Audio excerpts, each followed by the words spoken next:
We call this meeting to order at 11:31. Invocation and pledges.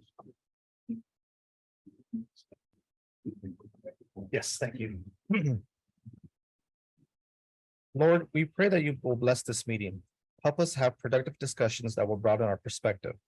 Help us to take the various ideas presented and think of ways to flesh them out. Help us to resolve any disputes gracefully, be creative problem solvers, and have great team spirit. Help us to find principles that we all can agree on and put these into action. In your name we pray, amen. Amen.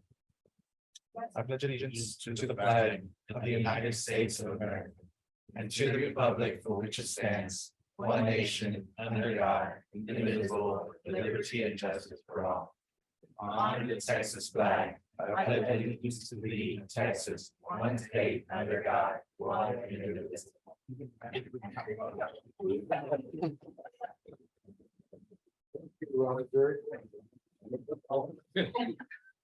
Any public comments? No, sir. Okay, then before we start it, let's. Okay.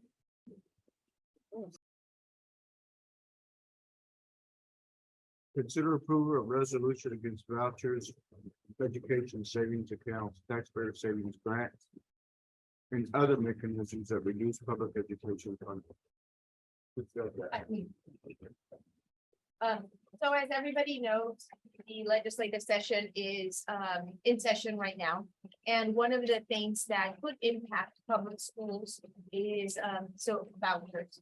So in working with TASB and other organizations, one of the things that school districts can do is to pass a resolution to send a clear message to the legislators that this is not something that would benefit our district or any other public school district.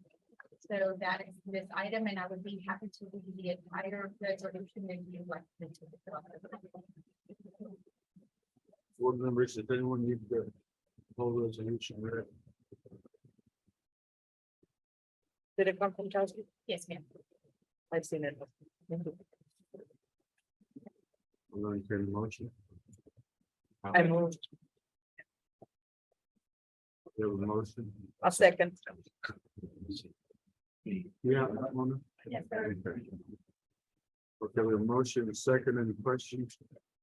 Hearing none, all in favor, please say aye. Aye. All opposed? Thank you. Motion passed. Items of information. Boot camp overview and proposed change.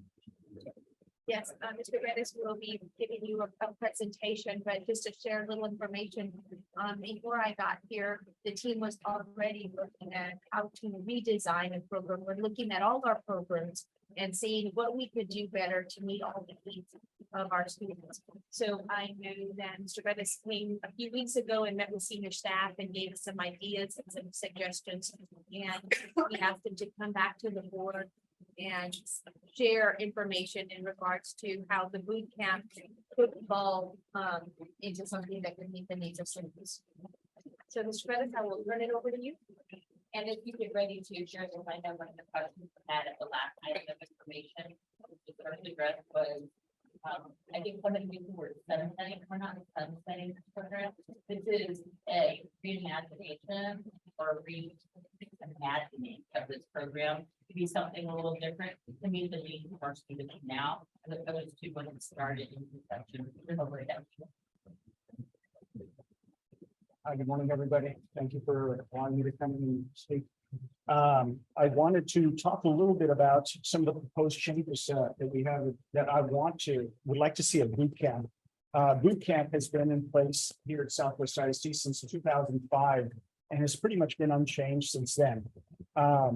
So some things have happened, a lot of studies, a lot of updates in discipline. So I wanted to propose some changes here. And so I want to start first of all with an overview of the Crossroads Center. The Crossroads Center has three components. The first one is the Alternative Center, Disciplinary Alternative Education Program. And we're currently housing about 120 students there. We have our boot camp, which is our military-focused disciplinary alternative program. We have about 25 students there right now. And then we also have our Crossroads Academy. That is a non-disciplinary setting where we work with students from Southwest High School, Southwest Legacy, and Castan High School to help them graduate. What I wanted to focus on was the at-risk component in teams. Anytime a student is placed at an alternative center, well, they are deemed to be at risk in teams. There are 15 at-risk indicators. One of them is being placed in an alternative setting. Another one is being expelled, and the third one is being on parole, probation, or deferred prosecution. Those are the students that we see on a regular basis at our boot camp. The reason that that caused me to want to look at this change was a study that I found conducted at the University of Houston in 2020 that found that students that are placed in DAP when they're at their 9th grade year, they're placed once, their graduation rate is only 44%. If they're placed more than once, the graduation chances drop to 25%. And so boot camp, the way it's structured, is a step after DAP prior to expulsion. So those students at boot camp are there for multiple infractions or serious infractions. So that fall into that 25% category. And so I wanted to come up with a way to mitigate these circumstances and try to raise those chances of graduation. So currently, our boot camp, these are the infractions that we're seeing right now. 48% of the kids at boot camp are there for vaping, 13% for assaults, 10% for fighting, 7% for terroristic threats, 4% are there for infractions of DAP, 3% for bullying, 3% for public lewdness, 3% for unauthorized use of a vehicle, and 2% for Title V. Those are offenses against a person in the penal system, and 7% others, and that 7% consist of things like theft, paraphernalia, weapons charges off campus, persistent misbehavior, or unwanted contact. Our current structure at boot camp is that it is a military style setting. The discipline is punitive. Physical activity is often used as a form of discipline. If they do something wrong, they will have them run, or they will do push-ups, that sort of thing.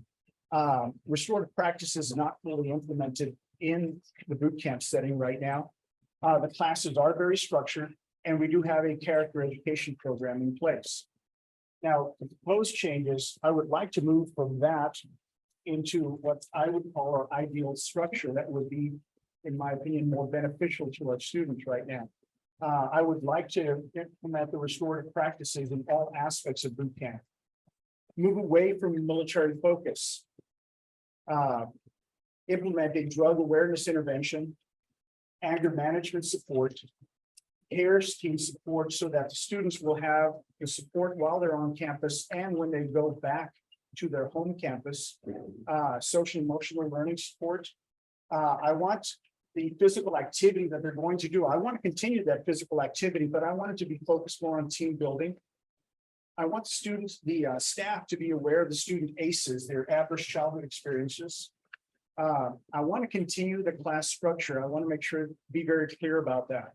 I want it to be still a discipline, very structured discipline setting, but not move away from that military focus. I want to continue the character education, and in the end, when the students are done, I want them to have a toolbox for dealing with different situations. I want them to be confident, independent, resilient, and I want them to be leaders when they lead.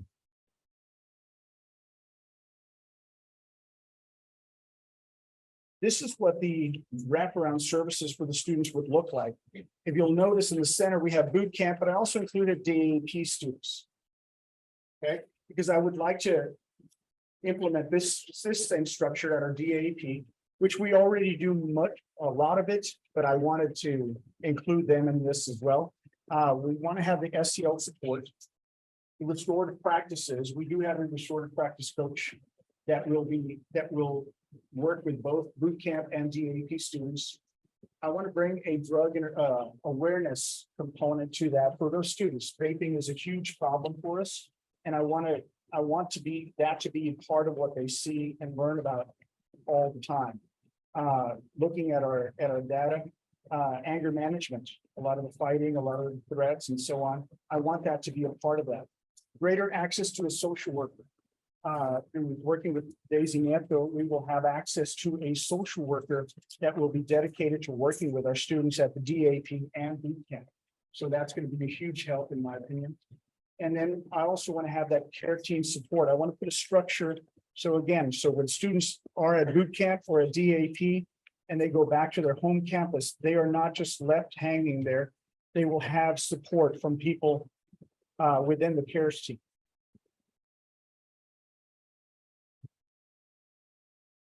Our current structure right now is we have, I am the principal at the Crossroads Center, and my assistant principal, Mr. Sperber. At boot camp, I have 2 teachers, 2 drill instructors, and a special education aide. What I would like to see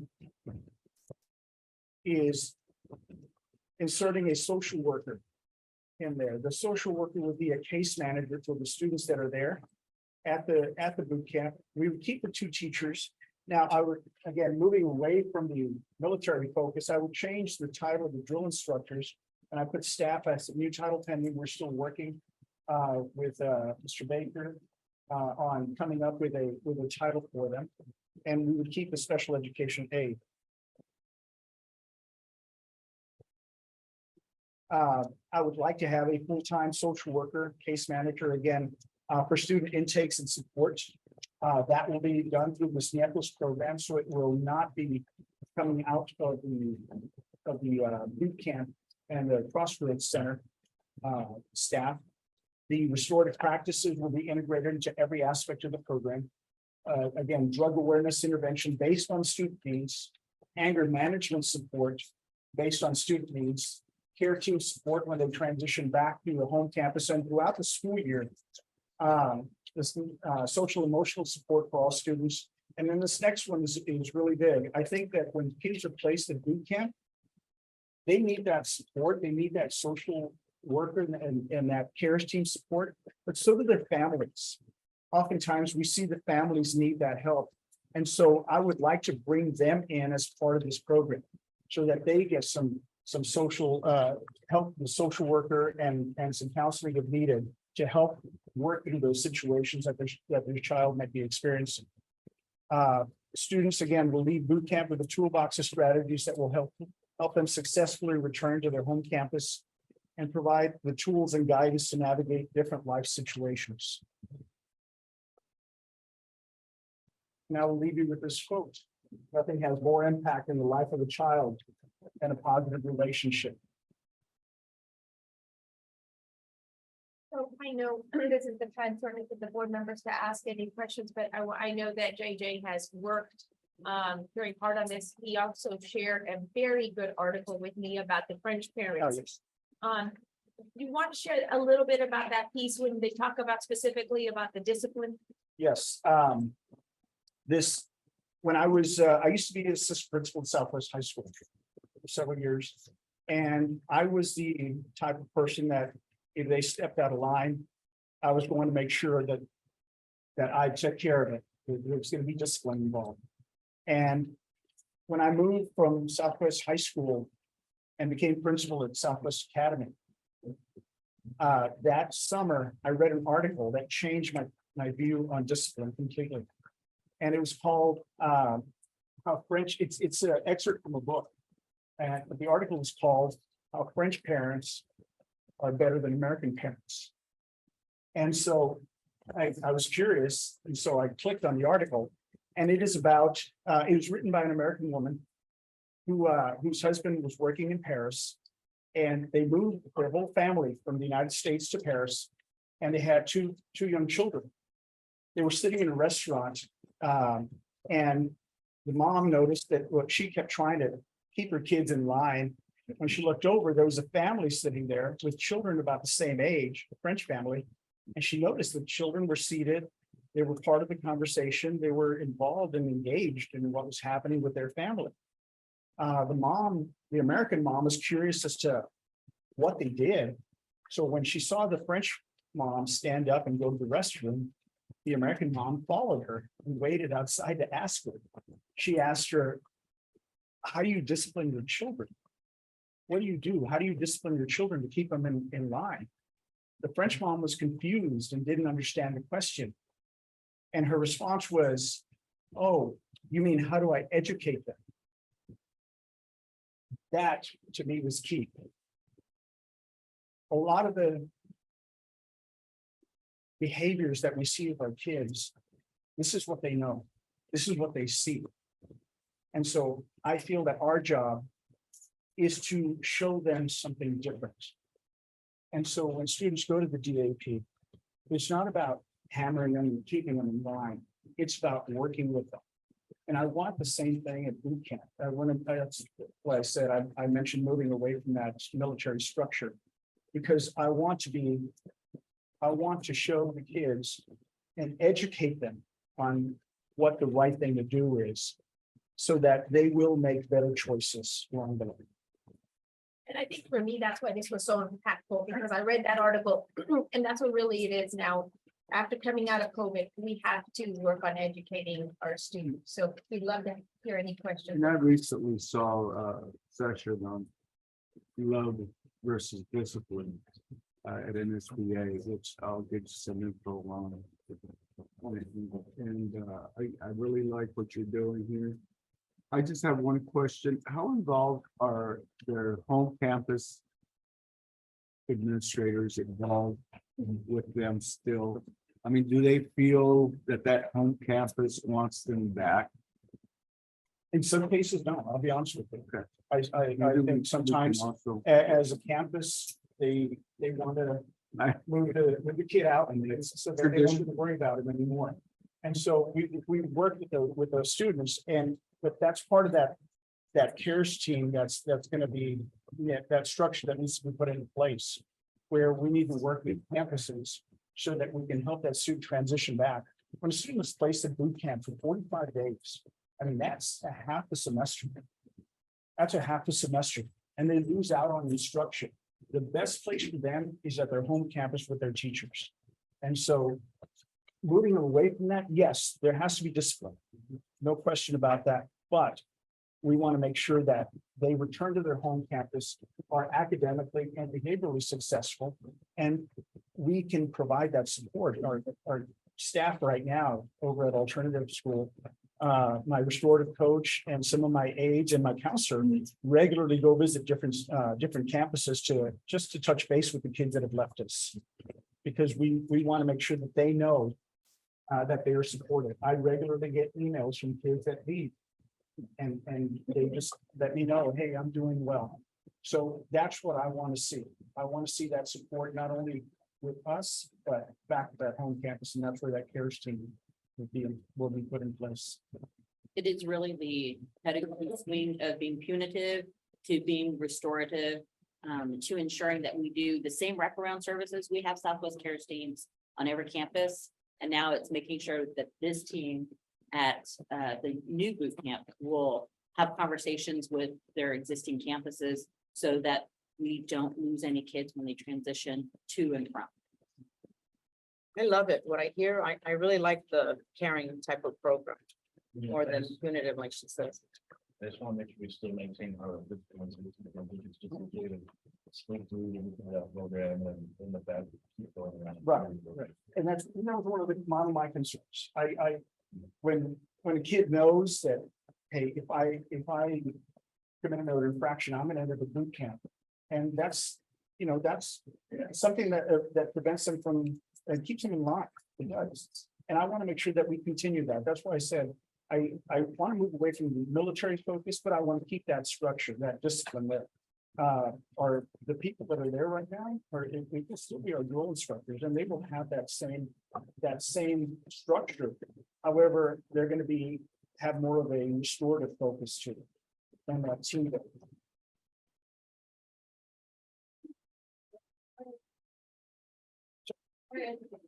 The boot camp is right next to the facility and maintenance building. The same for Yes, this is 2 portables back there. What type of an instructor do we put there, or like a leader? Who's the leader, or what do they call it? Well, we have 2 drill instructors. I oversee Oh, that. so they're I'm drill the instructors still. And so we have our 2 drill instructors who take care of the physical training And if need be, sometimes they pull the kids out of they need time away from class. And we have our 2 teachers and an instructional aide, but So besides everything that you're gonna add on, they're still gonna have the physical training. yes, I want to keep that. But I wanted to focus on team building, Right. because oftentimes when the kids come there, they really don't know each other. Sometimes they may not like each other. I understand. I spent a lot of time in the boot camp when I had a mentee back in the day when we had the beacon, what is it, the lighthouse? Yes. Yeah, I spent a lot of time going there, like in the fall, all through the fall, because this student was in there like for months. Mhm. And I saw the difference of, caring and how it transforms a student. And one of the things that we started implementing is we started doing our sustainability development goals with the boot camp students. And so if you go by there now, they have a garden that they're putting together. Yeah, it's great. That's what I was about to Rainwater, ask. and they're growing fruits and vegetables. And so I was walking out yesterday and a kid called me over to the bus, one of the boot camp students. And she said, "Sir, come here." So I walk over there and she showed me she had a container where they're growing tomatoes. And she was so excited. And one of the things that I've noticed is that the kids, they have to be academically successful in order to participate in it. And so the academics are number one. And so they enjoy working in the garden. They enjoy doing all of that. And it gives them something else to focus on instead of the things that got. That's great. I'm glad they're doing that there. Yes. It was also very nice to see that one of the teachers of the year from the one for Big Country, she was actually one of the drill Yes, officers. she was. Yeah, She was, and during COVID, what happened there is that during COVID, Big Country needed a ELA teacher. I had 2, one was EL certified, one was not, and so she ended up going over there for that year. She loved it and asked to transfer, and so she ended up over there, but she did a great job with her kids and is now doing a great job at Big Country. And I have another question. How do you see the participation within parents there? Because I think sometimes it's kind of difficult to get them there, especially because, the students sometimes have issues because it comes from home, of course. Yeah, parent participation is always tricky, especially with the kids who are at boot camp. What I'm seeing this year is when we started implementing the sustainability goals, our attendance is increased. It's more consistent than it has been before. And I'm meeting with more parents at boot camp now than I did before. I can't say it's because of what we're implementing, but I certainly am seeing more of that. And what I would like to see is yes, the parents, I would like to see them. So we would have some way of reaching out to them and try to bring them in. Maybe I don't want to go through the hearing office, but I think through our efforts, we should be able to reach out and have the parents come in so we can make them a part of what's happening with their children. Yeah, that's a great idea. So my question is, how do you sustain them from transferring into going back to their home school and sustaining their behavior, the good behavior? I think that's the biggest question, because once you get back, are we totally letting them go from their structure that they built at this facility versus going back to a facility where there's not that much structure to where they're not capable to handle it on their own? And that's one of the biggest parts of this. It really is providing that support for the kids when they get back. Because yes, that's when they get back to their peer pressure. That's when they see their friends and they see all the stuff that may be happening around them. What I see is I have a few administrators of the different campuses that come to the campus regularly. Our restorative coaches from the different campuses come to see us regularly. And so that needs to be really consistent, because we feel it isn't consistent right now. There's one restorative person that comes to see us religiously. She's always there. And it's great to see her there because she helps those kids transition back. Some of the other problem at the home campus is that as an administrator there, you get caught up with everything going on and it's hard to do that. So I think it needs to be, again, CARES team, it needs to be counselors, social workers, administrators that provide that support. If we can structure it this way and get the social worker on board, which is what I want to see, that social worker will take care of it here and will also be that case manager that will follow the kids back to their home campus so that we can make sure that we do stay in touch with them and provide that support. At this point, it's not perfect, but it's something that I think would be better than 45 days. Thank you. Hope you don't come back. And then tagging on to what Ms. Bernal said, how to make sure that the parents don't because if you're engaging the parents at your level, then we must make sure that they are engaging at the level when they get released back into their home campus.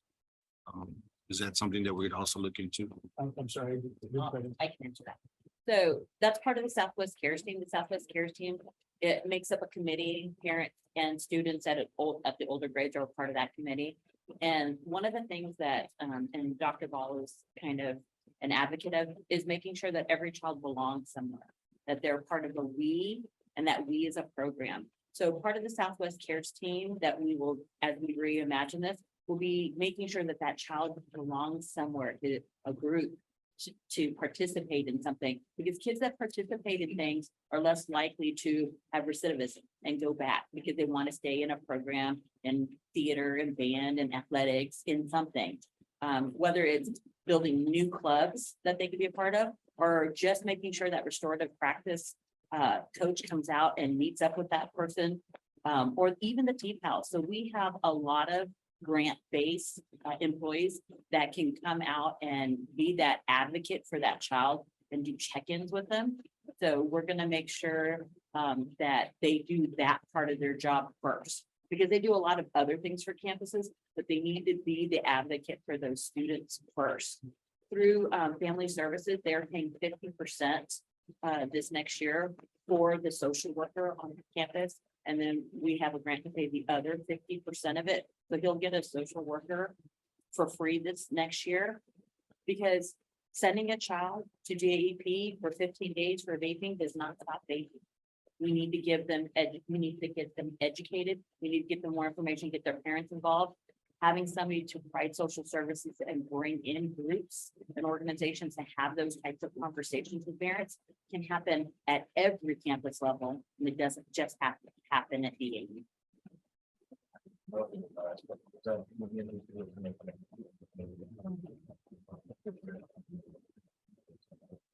Yes, we were very fortunate. They have a grant, and we won actually 2 grants just for mental health and services and things of that in the last 2-3 months. So we'll be able to provide one specifically for DAV. And going back to y'all's drill sergeant, drill sergeants are, I guess, a term for discipline, because that's the way we were treating military. It's like a drill sergeant. I think something to the fact of turning them into a coach, like a life coach for a life coach aspect, because when you hear from your coaches, you get a little bit of discipline and you also get a little bit of coaching in life too. So I think those are the 2 aspects to bring together, coaching and those life skills, to get them to focus not on the negative side of disciplinary, but there's always consequences on your actions. So it's just recommendation. I don't know, life coach sounds cool, but I see life coaches out there that are really forward in coaching and also coaching for life. And our coaches, I think when you look at any of the campuses, our coaches are some of those that, as you said, they provide that structure for the kids, but they also, it's like, yes, we're going to be disciplinarians, but we're also going to care for them. And that's exactly what I want to see with our staff here. Thank you.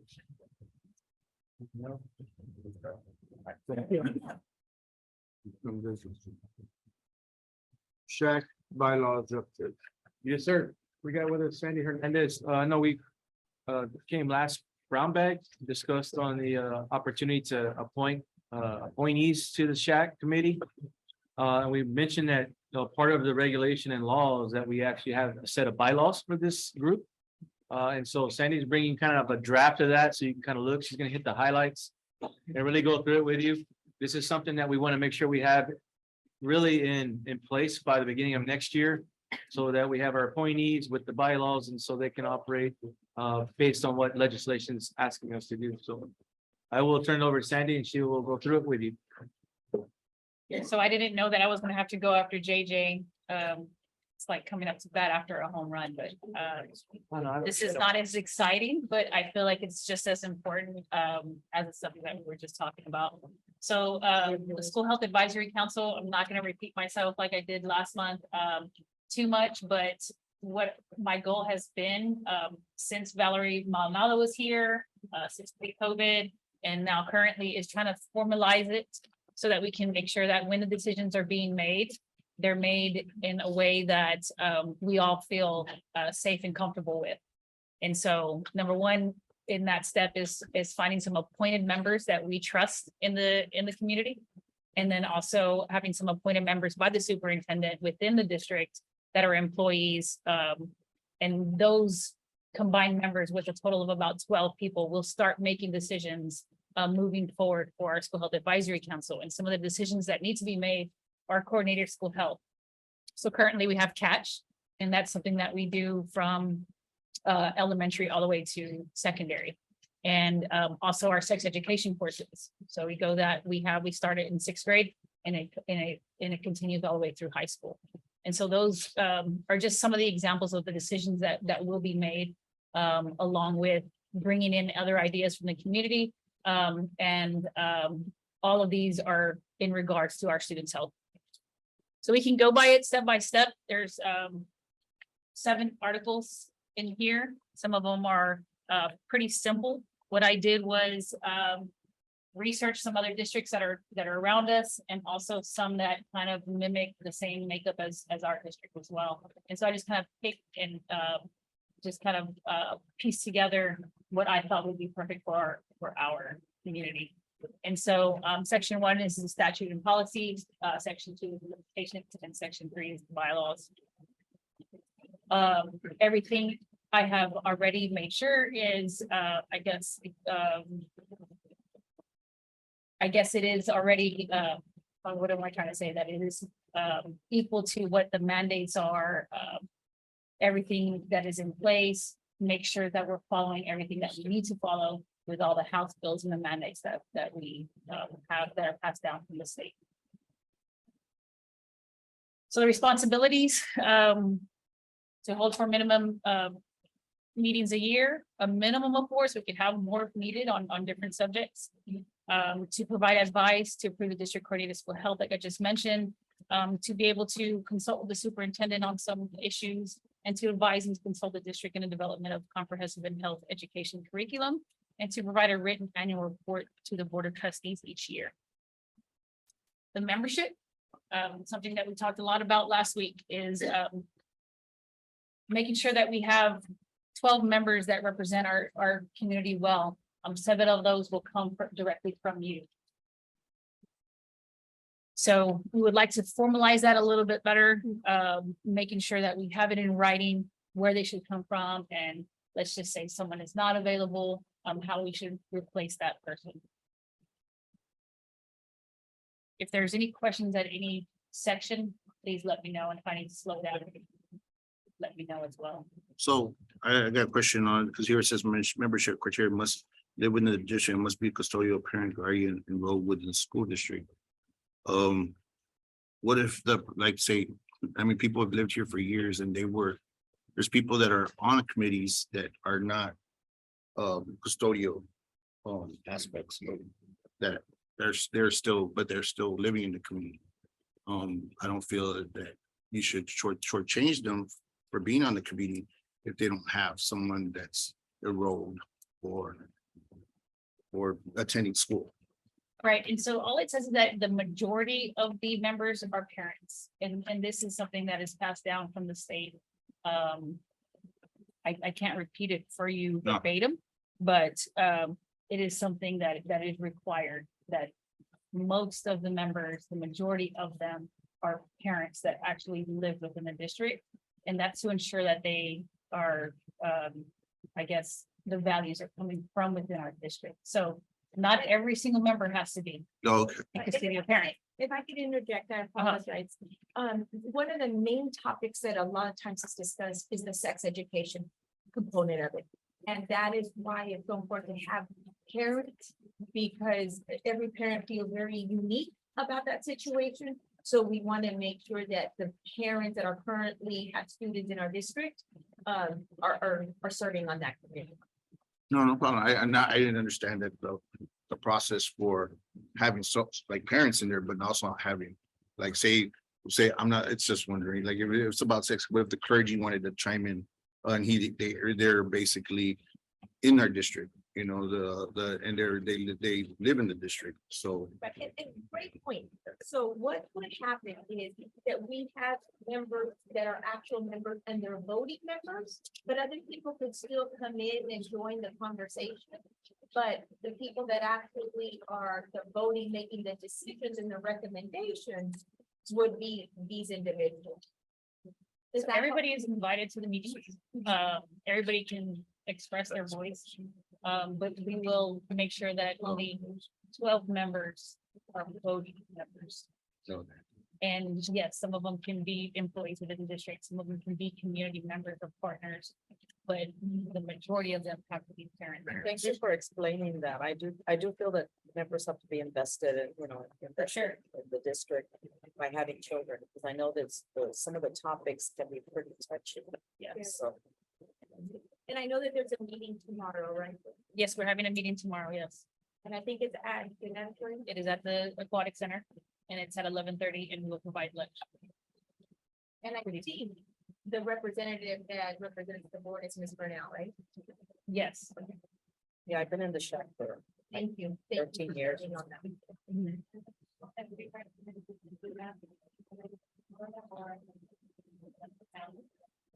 It would be great if they can. Like I said, I'm trying to move forward into formalizing this. I anticipate maybe possibly having some executive meetings over the summer just to kind of get ready for the following year. So that, let's just say something does come up, that we're already in place to be able to make informed decisions. We do. Virtual and in person. There will be no voting decisions tomorrow, so you do not need to worry about that. Yes, if you provide me with the email, I can send the link. Any more questions on membership? I know that's the main part. So we do want to have officers. I believe the only one that has to be a parent that we were to name an officer would be the chair. The vice chair could be, for example, myself or Mr. Flores or someone who you guys feel to represent the vice chair or the secretary as well. Does not need to be a parent, but having this executive committee will also help in the planning and just preparing, for the issues that may arise moving forward.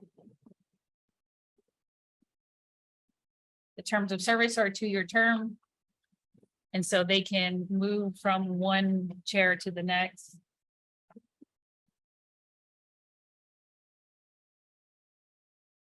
The executive committee, there's duties listed.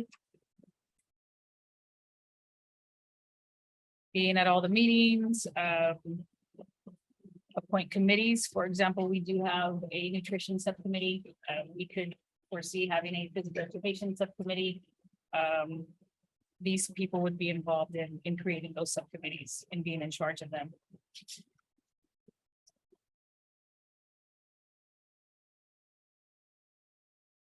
The administrative liaison would be me. Or anybody who's appointed by the superintendent.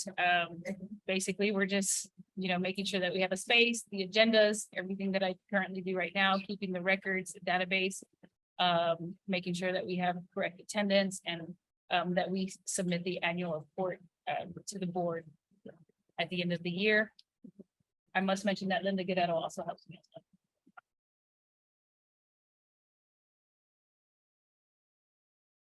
So meetings, it is required that we have 4. Like I said, we could have more, just depending on what has come up and issues that rise.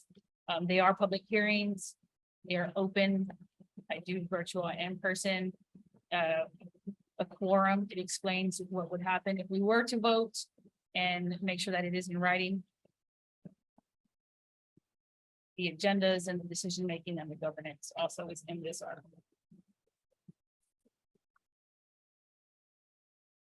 Any questions overall? Anything that stands out or jumps out? Because I would like to present this to also to the chat to see if they also.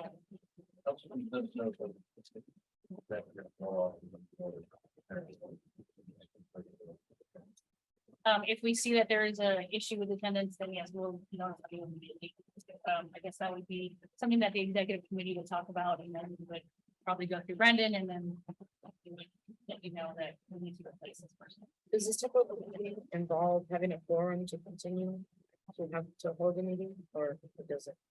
No, not necessarily. Just reporting, right? Just for voting issues, and we haven't had to vote. So you'll um, announce since- when there is a vote in the, right? Yes, and so the last time we voted was pre-COVID in 2019, so that's why I want to make sure that we formalize moving forward, and it's coming up to what, 5 years? Thank you. Thank you. Sandy. Indian Creek Elementary Pre-K 3 pilot for 23-24. Ready. Mr. Barrow's gonna share this information, and Mr. Riojas is very excited about piloting this, and we're excited because we're getting a lot of interest.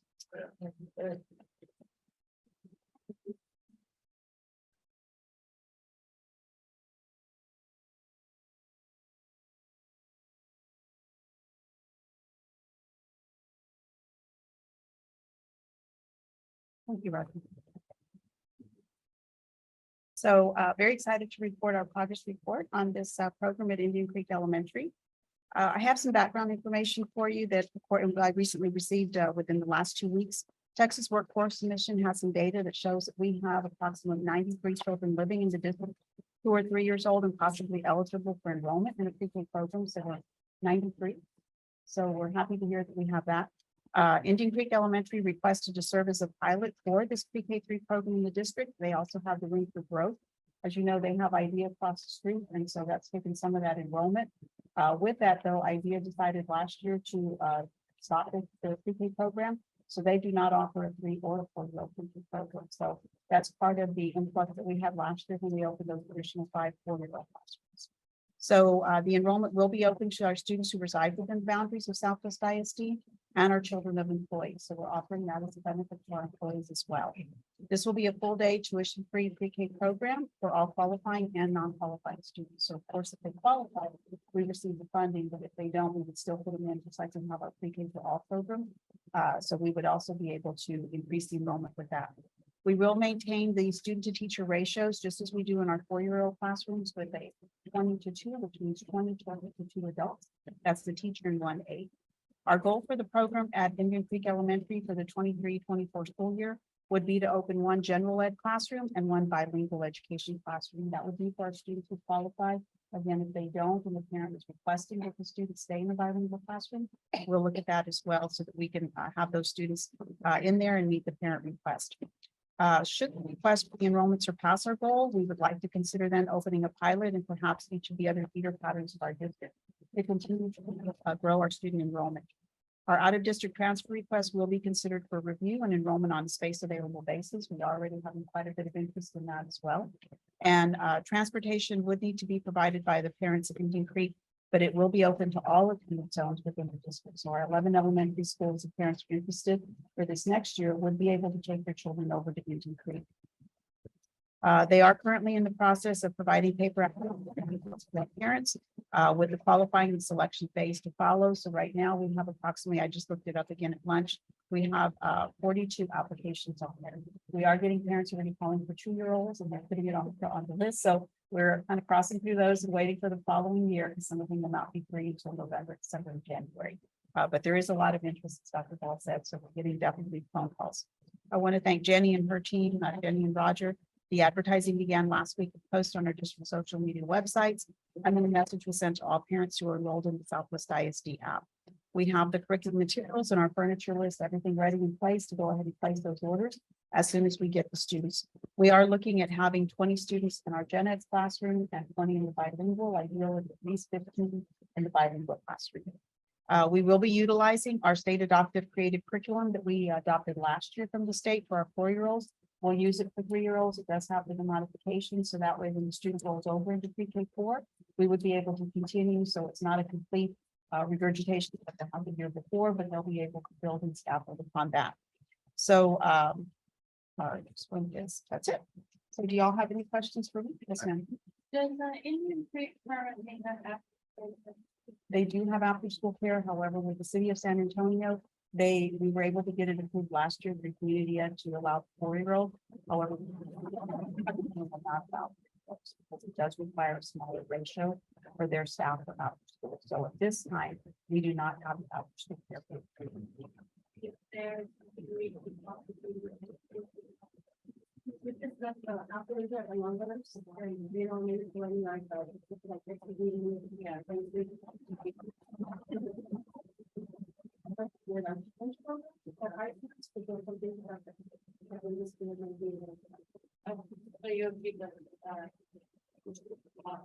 I got a couple of questions. Let me see. ADA. Right. With the students of this magnitude, adding on to the, and what I gather from IDEA, what the way IDEA was trying to pull away was because it was hurting their ADA, because the forcefulness of telling students they had to come to school was not there for these grade levels. Pre-K is So usually, it was hurting their ADA was hurting their rating, because they like to keep that A rating. So when they were forcing these, they can't force these kids to come because of 3 and 4-year-olds. You can't force them to come to school at the presence of the level to where they need to, Yeah. to be there, like that their level pre-K rating. is not required. Yeah, Non-compulsory. Correct. yeah. So it's. Does it hurt us in any sense to where would it hurt our rating? Would it or help increase our rating? If Well, we- rating wise, I'm not sure on accountability as far as how pre-K and attendance impacts that. Only thing I would say about pre-K, the majority of our kids bring in funding, and we have some partnerships. 3-year-olds that qualify will bring in funding, but they only bring in half day 88. So at the end, a pre-K program is not something you're gonna make money off of. We're actually probably the other way around. But the idea is that if you get them early, they're here the They're here rest to of the stay. time, and that's when we get our money back. And we're talking finances, but Yeah. I'm not even talking about the benefits of construction and having kids here early and getting them. But it's worth the expense, I would say, to get these kids here and get them in our system before they try something different. Yeah, before they go to charters. I mean, I think that's the great aspect of it, but I just wanted to make sure that with them not coming to school, it's not gonna hurt us in our rating aspect, because we're trying to get to that next level. Are you And- talking about absences? Yeah, Yes. attendance does impact accountability, but I don't know to the point of how pre-K in our history, the trend is that their ADA is lower than your kindergarten first, because it's not really required. And we do see lower ADA in that grade level. And we could probably see that with pre-Ks, but in essence, we're getting them here. And the idea is that over the time, and when they start moving into the grade level, we start getting our numbers back. And also it helps them beneficially in their, in their educational career. And we need to, just a recommendation, I don't know if this is something, but to help make sure that the parent engagement is there for these lower levels, so that way they can know that we want them to come to school and help us in our ADA, because it's an important aspect of our rating or how accountability is. I think that's something we need to look at, because if IDEA is pulling away because they saw, oh, wow, it's hurting our rating, they're changing our level rating. That's how the charters are competing against. They're keeping their A rating and not being accountable for those kids having to report every day like the other kids. I'm not really sure their strategy on why they got rid of pre-K, because that's their strategy. And the reason that's to me seems good enough. Yeah. Same thing in this program. They are using the pre-bus area. And those who have the right bus, or are you just doing the No, right at this point. Well, only the English students, we're looking at 18 and 3-year-olds with requirements. And so we have a discussion and why not doing Yeah, it's. Is there, go ahead.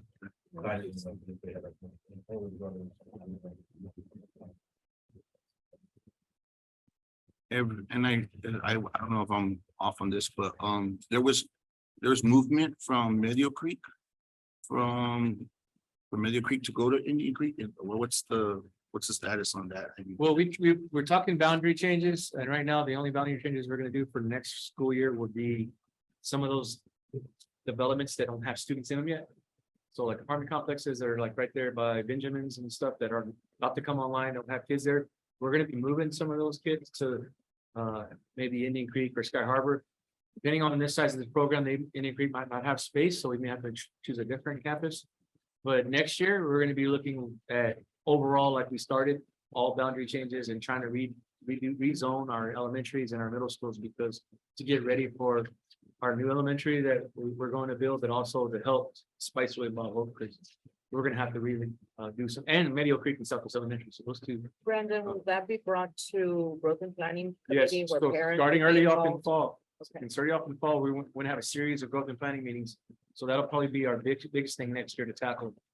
Is get through those meetings so that we can get, maybe by January, our changes out there, and so we can give parents a full, 5 to 6 months to understand this is what's happening. Instead of waiting to it just wasn't a good time to do it in the middle of what we were trying to accomplish overall.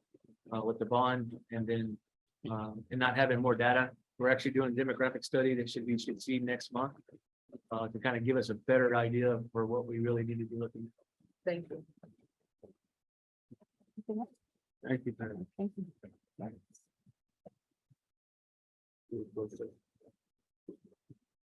Okay. Do you have anything before we go into closed session? Okay. It's permitted by sections 551.001 to 551.146. We will not go into closed session. So getting back to order 12:37. Item 6. A second. We have a motion second. All in favor, please say aye. Aye. All opposed, same sign. Motion passes. One more thing. My one thing is just to thank the board for all your hard work for the bond. It is an exciting time for our district. I want to thank you guys so very much. Y'all look hard. So thank y'all. Thank you. Okay. Meeting adjourned. 12:37.